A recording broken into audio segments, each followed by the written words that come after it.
लोग आम और खास सब एक साथ मिलकर के बाबा साहब की स्टैच्यू को पुनर्स्थापित करने में कोई किसी प्रकार की कसर नहीं छोड़ेंगे और इसमें आम और खास अपनी कॉस्ट पर, अपने दम पर, अपने बल पर वहां पर आएगा और परम पूज्य बाबा साहब डॉक्टर भीमराव अम्बेडकर जी की जो मूर्ति है उसको वही स्थान पर स्थापित करके वापस जाएगा। के बोधिसत्व भारत रत्न परम पूज्य बाबा साहेब डॉक्टर भीमराव अम्बेडकर जी और राष्ट्रपिता महात्मा गांधी, राष्ट्रपिता ज्योतिबा फुल्ले, भगवान बिरसा मुंडे और छत्रपति साहू जी शिवाजी महाराज जी की जो संसद परिसर में जो स्टैचू लगे हुए थे करीब 60 और 75 सालों से, उनको 3 जून को अकस्मात हटा दिया गया और जिससे पूरे समाज में जितना भी अम्बेडकरवादी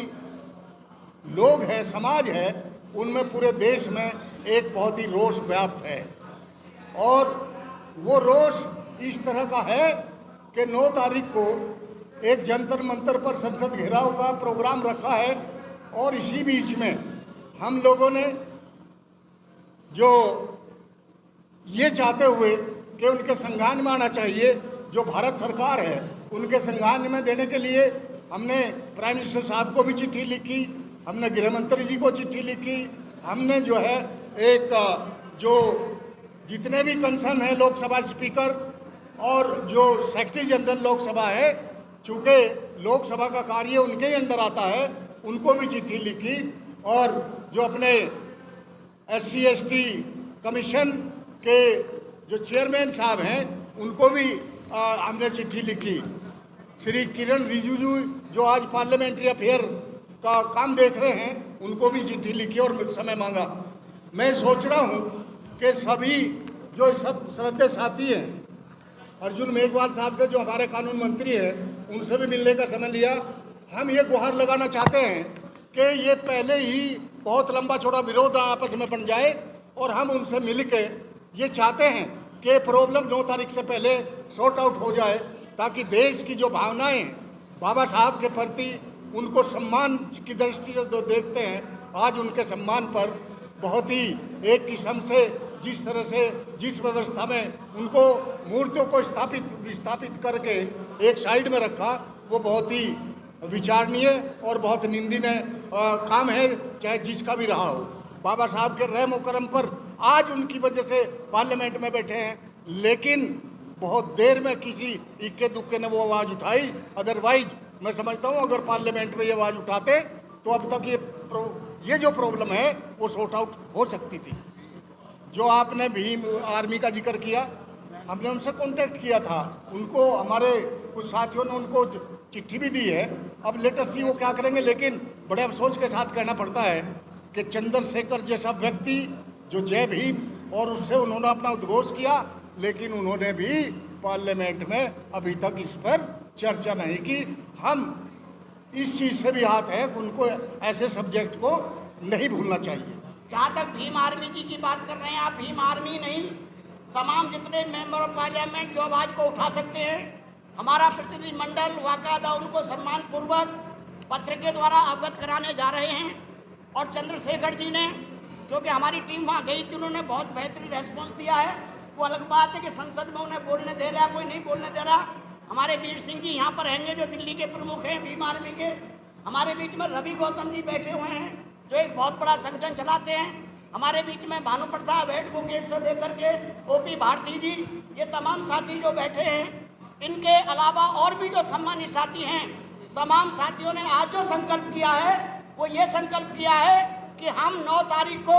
लाखों की संख्या में जो हमें पूरे देश से आश्वासन मिल रहा है, संगठनों के माध्यम से, व्यक्तियों के माध्यम से, चूंकि समता सैनिक दल का प्रभाव, समता सैनिक दल का असर पूरे भारत और भारत से बाहर है, उसके माध्यम से सभी साथियों ने संकल्प किया है कि बाबा साहब का बना हुआ संगठन जिसके साथ मिलकर के हम इकट्ठा होंगे। और इसी सू पर, क्योंकि ये बाबा साहब डॉक्टर अम्बेडकर की प्रतिमा जो भारत सरकार ने अंधेरे में 3 तारीख को हटाई थी, 26 जून को भी हमने प्रदर्शन करने का काम किया था, परंतु कुछ नहीं हो पाया। इसीलिए ये फैसला लिया कि केवल एक संगठन या 2 संगठन के इकट्ठा होने से काम नहीं चलेगा। जैसे आदरणीय BP मोदी जी के नेतृत्व में उस जमाने में 1963 से लेकर के 67 तक लाखों लोग जेल में गए। आप विचार करिए, जहां 3 लाख लोग जेल में गए उस जमाने में, अगर हम लोग आज 10 लाख की संख्या में भी इकट्ठे हो जाएं तो हम समझते हैं भारत सरकार को झुका के डाल देंगे। ऐसा आज का हमारा निर्णय हुआ है। अपने एससी आयोग के चेयरमैन के माध्यम से प्रधानमंत्री के पास भी हमने संपर्क सूत्र साधे हैं। ये इसलिए साधे साथियों, उससे पहले भी उनके दिमाग को जो सरकार में बैठे प्रमुख हैं उनको इस तरफ आकर्षित कर सके कि वो लोग समझ लें कि पूरे भारत का लोग बाबा साहब के मानने वाला बहुत मजबूती से खड़ा हुआ है इस बात के लिए। और अगर फिर भी ये लोग नहीं करते हैं तो हम 9 तारीख को केवल प्रदर्शन नहीं होगा, वो हम तब तक नहीं हटेंगे जब तक भारत की सरकार बाबा साहब की प्रतिमा को वापस ले ले। आज हमने ये भी निर्णय लिया है, मेरा स्वयं का निर्णय है कि हमारी अगर मौत भी होती है, हमारी जान भी जाती है, क्योंकि 1966 में जब हमारे बुजुर्ग शहीद हो सकते हैं बाबा साहब की प्रतिमा लगाने के लिए, तो ये जो निकम्मी सरकार ने हटाने का काम किया है, दोबारा लगाने के लिए हमारी जान भी जाएगी, तो पीछे हटने वाले नहीं है। उसमें प्रकाश चंद जी ने फैसला किया है, मैंने फैसला किया है, क्योंकि हम 70 साल के हो गए, बहुत सारे जी लिए हैं, सैकड़ों हमारे साथी ऐसे हैं जिनका ये संकल्प है कि हम 9 तारीख के लिए हर मजबूती के साथ में सरकार से इस बाबा साहब की प्रतिमा को पुनः लगवाने के लिए ताकत के साथ काम करेंगे। और ये मैं कहना चाहूंगा बहुत जिम्मेदारी के साथ कि ये आंदोलन 2 अप्रैल 2018 की पुनरावृत्ति होगी, क्योंकि इसमें हम सब लोग आम और खास सब एक साथ मिलकर के बाबा साहब की स्टैच्यू को पुनर्स्थापित करने में कोई किसी प्रकार की कसर नहीं छोड़ेंगे। और इसमें आम और खास अपनी कॉस्ट पर, अपने दम पर, अपने बल पर वहां पर आएगा और परम पूज्य बाबा साहब डॉक्टर भीमराव अम्बेडकर जी की जो मूर्ति है उसको वही स्थान पर स्थापित करके वापस जाएगा। जय भीम। देखिए, इस मूर्ति को पुनः स्थापित कराने के लिए सबसे पहला जो हम सब का निर्णय है वो आंदोलन पूरे देश भर में होगा, इसमें किसी को कोई संदेह नहीं होना चाहिए। लेकिन अगर कानूनी किसी बात की भी जरूरत पड़ी, उस चीज को भी हम लोग देखेंगे कि जिसने ये अपराध किया है उसके खिलाफ क्या कानूनी कार्रवाई की जा सकती, वो पहलू भी खुला हुआ है। कोई पहलू रहेगा नहीं, क्योंकि ये बाबा साहब के सम्मान का और पूरे संविधान को मानने वाले, बाबा साहब डॉक्टर अम्बेडकर को मानने वाले लोगों के सम्मान और स्वाभिमान की बात। ये जो टीम वहां से बैठी है, रवि गौतम, बालकराम बोध, मदन लाल सुमन साहब, पहले सुन लीजिए, ये सारी टीम वो है जो इस बात के लिए कटिबद्ध है कि मूर्ति वहीं पर लगेगी। आंदोलन हो रहा, पहले भी एक दिन में आज नहीं लगी थी, पहले भी 5 साल तक आंदोलन हुआ था और हम सब लोग इस बात के लिए प्रतिबद्ध हैं। और आज की जो प्रेस कॉन्फ्रेंस है बेसिकली वो इसलिए है कि जहां तक हम अभी तक प्रचार प्रसार नहीं कर पाए, जो भी देश के लोग आपके चैनलों के माध्यम से हमारी आवाज सुन रहे हैं, वो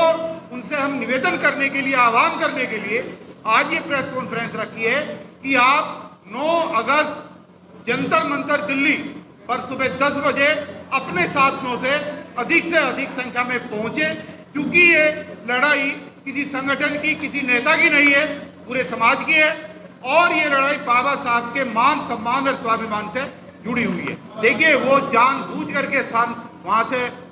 प्रतिस्थापित किया गया है। इसलिए किया गया है कि 6 दिसंबर और 14 अप्रैल को प्रतिवर्ष जो लाखों की संख्या में वहां पर भीड़ उमड़ती थी बाबा साहब को श्रद्धांजलि देने के लिए, उससे सरकार डरी हुई थी, उससे भयभीत थे बहुत सारे लोग, इसलिए वो जानबूझ करके हटाई गई है। और अगर फर्क नहीं पड़ता तो देश के करोड़ों अम्बेडकरवादी, करोड़ों बौद्ध उपासक, उपासिकाएं अगर इस मांग को रख रहे हैं कि उसको दोबारा वहीं लगा दिया जाए, तो सरकार को नाक का सवाल नहीं बढ़ाना चाहिए। हमने देश के प्रधानमंत्री, देश के गृह मंत्री, देश के राष्ट्रपति सबको लेटर लिखा है और आज फिर हम आग्रह कर रहे हैं कि हमारा आंदोलन करना कोई पेशा नहीं है, हम आंदोलन करना नहीं चाहते। आप 9 तारीख से पहले प्रतिमा को उसके मूल स्थान पर लगवा दीजिएगा। हम इस आंदोलन को धन्यवाद में चेंज कर देंगे, कोई जरूरी नहीं है कि हम जो है इतना बड़ा आंदोलन करें। आंदोलन जब तक जारी रहेगा जब तक वहाँ पर हमारी प्रतिमा नहीं लगेगी।